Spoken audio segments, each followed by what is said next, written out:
we had come down into the area, and Dee had mentioned the passes through the village, through the Sahara.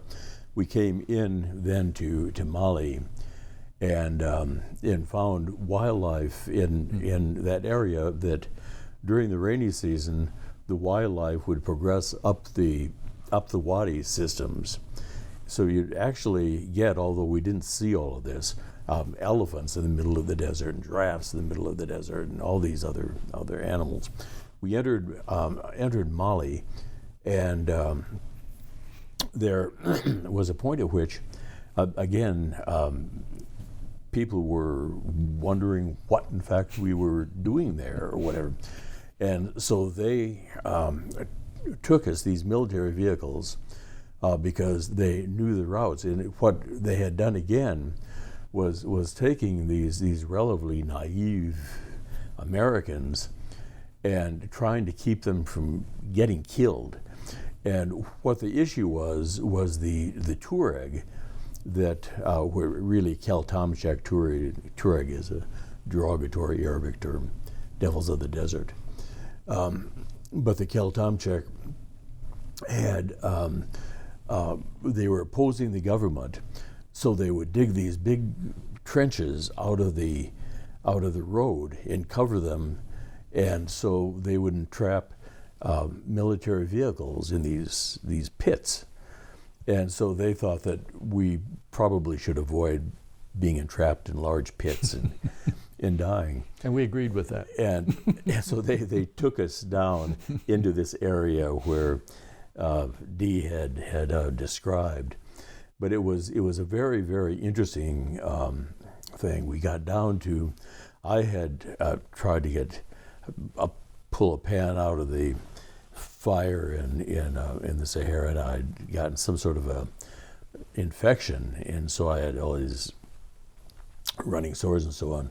So we went down to Bamako to the American consulate, and found this remarkable first secretary named Charles Stedman, and so we got the penicillin and things went well and very quickly.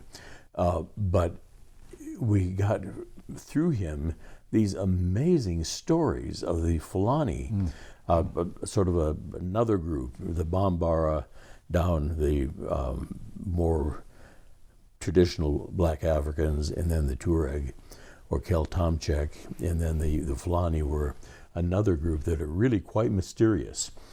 And he would go out with the first secretary from the British embassy or consulate, and they would spend time with the Fulani.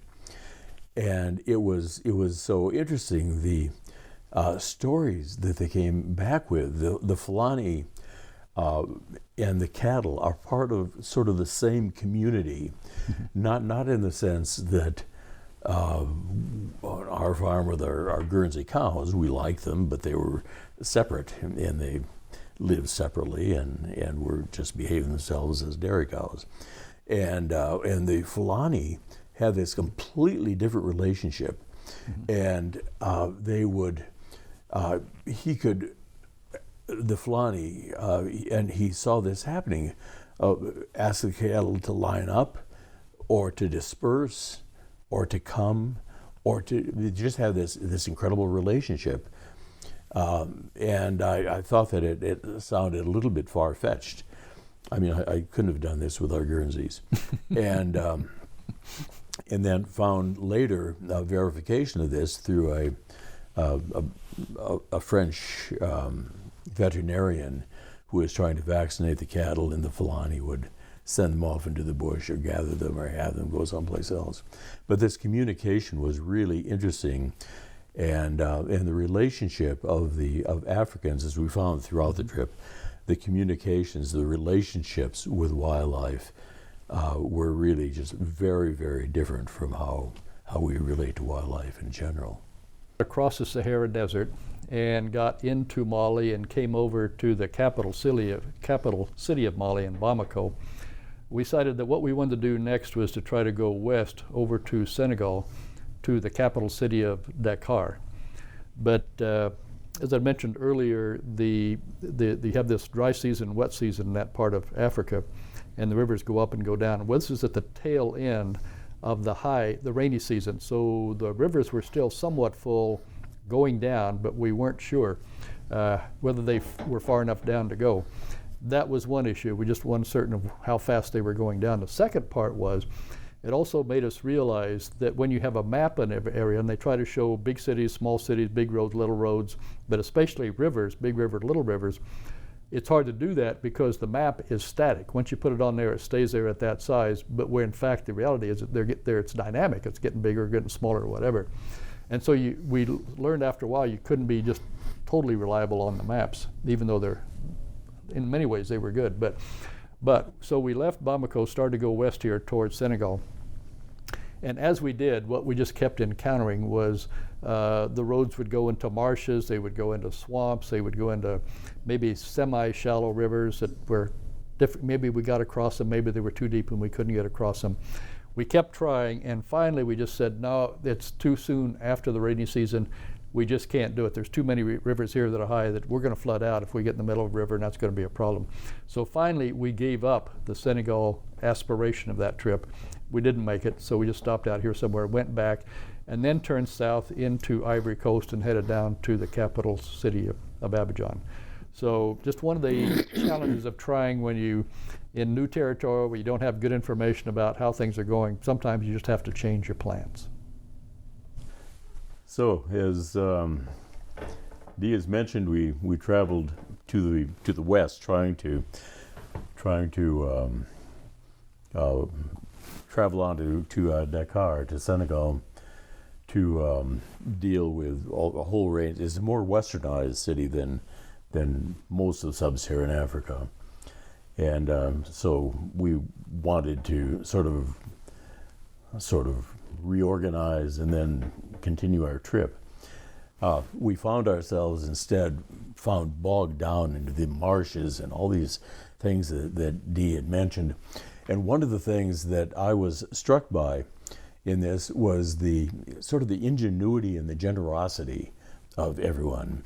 And Dee and I have subsequently mentioned that this trip couldn't be taken now at the present time. The animosities, the conflicts, all of these problems that are going on in the region. And so it was exceptional also from that point of view. You mentioned the Keltamchek, the Tuareg, and they very generously had given us this capitan, Latus nauticus, a huge fish. And we had no clue as to what to do with this enormous. It was salted and dried, fish. Large, yeah. Salted. I mean, I must have been, well, it was really good size. Yeah. It was enormous, and so we strapped it onto the top of the Land Rover, and it went about decomposing and smelling less and less appetizing, and so we returned it to the river, I think, so that it could recover. But it was just these little things in where the Land Rover would end up in a marsh. We had a high lift jack, and of course the high lift jack would just go deeper and deeper and deeper. There's nothing. And the villagers came out and they would, in this case, just look at the situation, put a log across, get a larger log, put it under the Land Rover, pivot it over, and we're on our way. And I think, why didn't we think of that? This was so they were so sort of capable of solving problems. And so we went down, as Dee has mentioned, down into the Ivory Coast, the Côte d'Ivoire.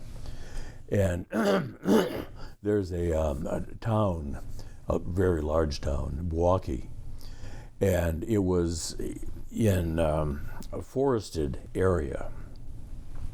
And this is just an example of how the environmental change has taken place at such a rapid pace in that region. As I said, it was forested. I've been back to Bouaké, and it's the center for the Savannah Institute, and there's not a tree in sight. I mean, this is remarkable.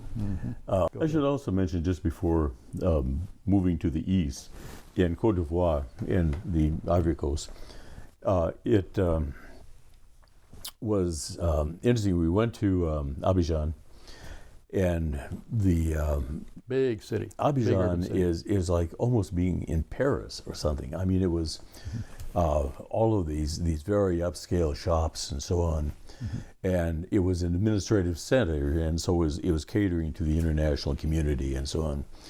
But one of the things that was striking there were these incredible fruit bats. They were just enormous, and in the evening they would just disperse.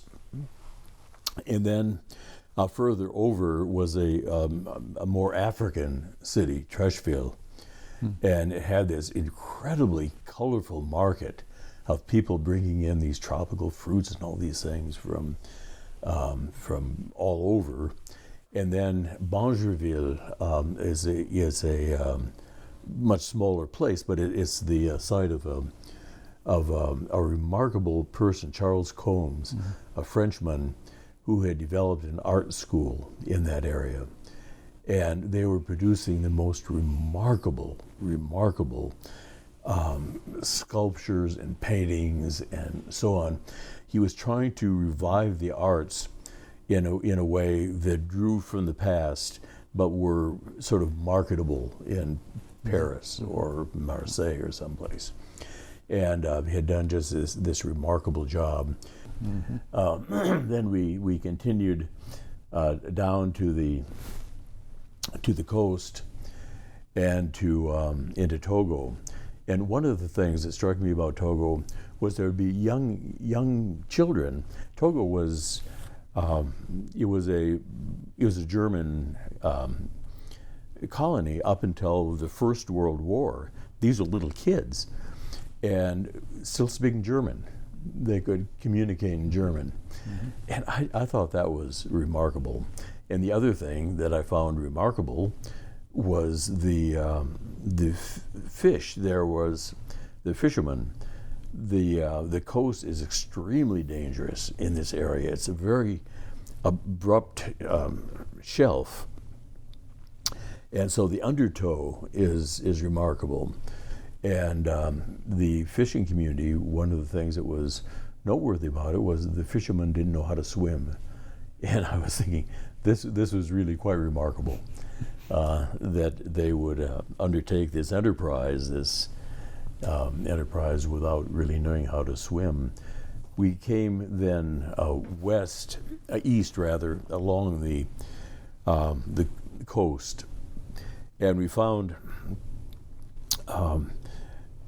complications of one kind or another. There were political conflicts, and there were problems, for example, in Togo and Dahomey at the time, and there was the President Olympus, and there was apparently an assassination plot or something, and was threatened. So the border was closed. And so as we had to do on a number of occasions, make arrangements to sort of open it by ourselves and simply drive across. And we continued on into Nigeria. Was that I think that was the moment when the way we got across, even though it was closed, we were sitting there waiting on the west side of the border, wanting to go east. And all of a sudden we saw an entourage of official vehicles. Looked like, I mean, like, I don't know, 4 or 5 of them looked like because everybody was clearing out of the way and they were zooming through.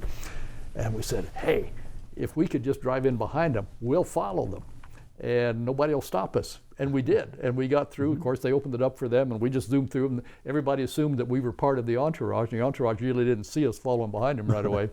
So that's how we found our own way to get across that border. Yeah, and of course we were a part of that entourage. We made ourselves a part of that entourage. But our political authority dissipated very quickly once we got across. But we got across. Then we came across Dahomey, which is now Benin, and into Nigeria. And but before we get there, I hate to interrupt you, but I just had this one other story. It was Togo, right, where we on the coast. oh yes, yes. Well, when we got to Togo, it was time to camp. It was evening time, and so we decided to camp right on the coast. So the water, the beach, and whatever is right there. And so we were camping there. It became nighttime, and all of a sudden I saw something. I had no idea what it was. Jeff did, but I learned about a thing called fluorescent diatoms, and they're in the water there. And when the waves were coming in, as the waves would come in and crash, it would set off the fluorescence of these diatoms, and there'd just be this streak of light across the water in the middle of the night, just continuously, streak of light, then it settled down, streak of light, settle down, streak of light. And here this was 50 plus years ago, and I still remember that night on the beaches of Togo watching those fluorescent diatoms share their light with us. It was just, it was one of those miracle moments. We then continued to the east and into Nigeria eventually, and we stopped at the border. It was night; things weren't really open, and so the border guards hosted us to a competition among every kind of African beer they could think of. And they were so proud of all of these remarkable beers. So we sort of tasted as many as our bodies would allow. Yes, and then to be polite, which was a very sort of an unconventional way of entering Nigeria, and I had a former high school classmate who was in Port Harcourt. And so we made our way to Port Harcourt down on the coast, and it was really interesting. I think that Nigeria, in many ways, is an incredibly complicated country, and we didn't really unravel the complexity of the country during our visit, but it was. Very kind of industrial in the south, in the capital city. You could just sort of sense tension, and then as you move north, it becomes more and more traditional. And I remember sort of crossing over into the Igbo area, Igbo and Ibibo area, which is along the east. And there was a ferry that we needed to take. This was before there was a bridge across the Niger. And I remember the interaction with the people that were waiting for the ferry. We stayed there overnight. And again, I remember the sampling of palm wine and discussion and so on. It was an interesting country, and I think far too complex to really understand. One of the things that we did encounter in that complexity, though, at least I did, one of the ways we were financing this was having folks back home send money to us. And Nigeria was one of the places where I'd had my dad forward some money to one of the banks, I think down here in Port Harcourt or Lagos down here. And for some reason, they weren't able to cash it. I don't know, we didn't have some of the paperwork or something else that was a problem, or didn't have the right currency. But they said, well, no problem. We've got banks up here in this other Kano, right, up in the north here. Mm-hmm. Go up there and do it. But then once we got to Kano, we discovered the people that the banks there said, no, we don't honor things back there. And so even though they're in the same country, when you move from province to province, sometimes it was like they were in separate countries. They didn't collaborate, didn't coordinate, and so it presented a problem for how do we can get our money out to help finance the rest of the trip. But it was that was a prelude really to, I think, what eventually broke out into a civil war. I don't know, when was it? In the 70s or 80s or whenever it was later on. But we saw the early indicators of the tensions with that through this banking system separation, I guess you'd call it. And again, this conflict between the indigenous groups that had, of course, been transformed through colonization and so on. It was a very difficult position for them to be in. And then the westernized component of society.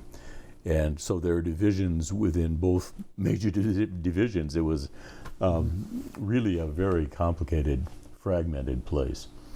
One of the other things environmentally that was interesting was as we went to the north, to Kano and Jos, it was our sort of introduction to the harmattan, these dry, dust-laden, very often cool winds that would flow from the northeast, and was a regular part of African life. It was one of the seasonal transitions. But they also very often, because of the winds, would also transmit disease very often. And so it was a period of the year that was somewhat difficult for people, both in terms of respiratory complaints and disease.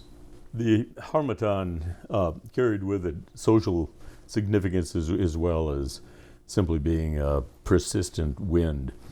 But like the Flöhen or the winds in Austria or Switzerland, where people can commit crimes and not be held accountable because it's assumed that the winds have deranged them in some way. And the harmattan is very similar in that regard. It's a persistent wind, and people behave erratically during this period of time. They do commit crimes. There are, or asocial behavior is common. So the environmental systems of the region carry with them certain social consequences from time to time.